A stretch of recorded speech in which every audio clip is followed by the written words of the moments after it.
اعوذ باللہ من الشیطان الرجیم بسم اللہ الرحمن الرحیم ورث وراثت بنا دیا قوم اس قوم کو، اور ہم نے وارث بنا دیا اس قوم کو الذی وہ جو کہ کان تھے یستضعفون جو حقیر و ذلیل سمجھا جاتا تھا جنہیں، مشارق الارض اس زمین کے شرق میں بھی، و مغاربہا اور اس کے غرب میں بھی، مغرب میں بھی، اللہ تھی وہ جس کو بارکنا جسے ہم نے برکت دی تھی فیہا اس میں، جس میں ہم نے برکت رکھ دی تھی، وتمت اور پورا ہو گیا کالمات بات ربی کا آپ کے رب کی، الحسنہ اچھے طریقے سے، اچھے وعدے کے ساتھ، اعلیٰ بنی اسرائیل بنی اسرائیل پر، بما جو کہ صبروا جو انہوں نے صبر کیا تھا اس کی وجہ سے، ودمرنا اور ہم نے برباد کر دیا ماں جو کانا تھے یصنعوا جو وہ کیا کرتے تھے فرعون وقومہ اور اس کی قوم، اور ہم نے برباد کر دیا جو کیا کرتے تھے کام فرعون اور اس کی قوم، وما اور نہیں کانو تھے یا رشون اور جو کہ کانو تھے بلند کرتے تھے یا رشونہ اوپر چڑھاتے تھے، تعمیر کرتے تھے عرش اونچا، یعنی کہ وہ تعمیر کرتے تھے اونچے اونچے گھر، وجاوزنا اور ہم نے پار کر دیا بنی اسرائیل بنی اسرائیل کو البحر سمندر سے،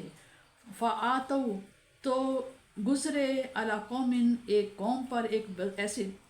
قوم پر، ایسی بستی پر، یعکفونا جو بیٹھے ہوئے تھے علی اصنامن اپنے بتوں کی عبادت کرنے میں تھے، لاہم ان کے لیے، وہ ایسی قوم پر سے گزرے جو مگن بیٹھے تھے اپنے بتوں کی عبادت میں، قالو تو بنی اسرائیل نے کہا یا موسیٰ اے موسیٰ اجعل بنا لنا ہمارے لیے الہن خدا، کاما جیسا کہ لہم ان کے لیے آلہاتن خدا ہے، یعنی کہ جیسے انہوں نے خدا بنایا ہے اس سے ہمیں بھی بنا کر دے،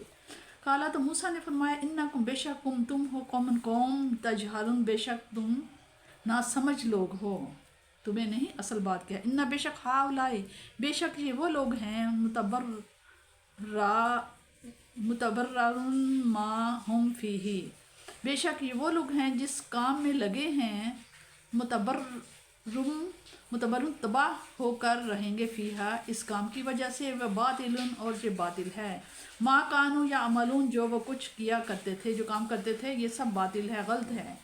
قالا تو موسیٰ نے کہا غیر اللہ کیا بغیر اللہ کے، ابغیکم کہ تلاش کروں کم تمہارے لیے الہن کوئی خدا، وہوا اور وہ فضلکم اور خدا حالانکہ اسی نے فضیلت دی ہے کم تمہیں علی العالمین تمام جہانوں پر تمہیں اس نے فضیلت دی ہے۔ اس میں بتایا جا رہا ہے کہ فرعون اور اس کی قوم نے جو ناروا سلوک حضرت کلیم اللہ سے کیا اس کی رویداد تو آپ اب پڑھ چکے ہیں، لیکن آپ کی اپنی قوم کا رویہ بھی آپ کے ساتھ بڑا ناشائستہ اور غیر مہذبانہ تھا۔ موسیٰ علیہ السلام نے اپنا عصا مارا، سمندر میں ایک شگاف پیدا ہو گیا جس میں سے گزرتے ہوئے وہ دوسرے کنارے پر پہنچ گئے، اور فرعون اور اس کا لشکر ان کی آنکھوں کے سامنے غرق ہو گیا۔ یہ قافلہ اب جزیرہ نما سینا کے جنوب کی طرف ساحل کے کنارے کنارے روانہ ہوا، راستے میں ان کا گزر مفقہ کے مقام پر ہوا جہاں مصریوں کا ایک بہت بڑا بت خانہ تھا،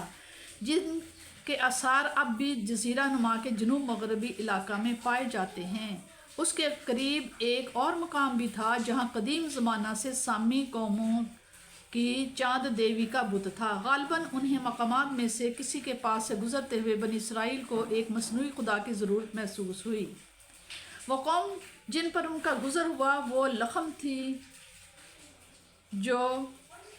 رقہ شہر میں سکونت پذیر تھے اور گائے کی پرستش کیا کرتے تھے، وہ قوم عمالقہ کی تھی۔ آپ نے فرمایا اے بے وقوفو ایسے لوگوں کی تقلید کرنے کے لیے بے قرار ہو جو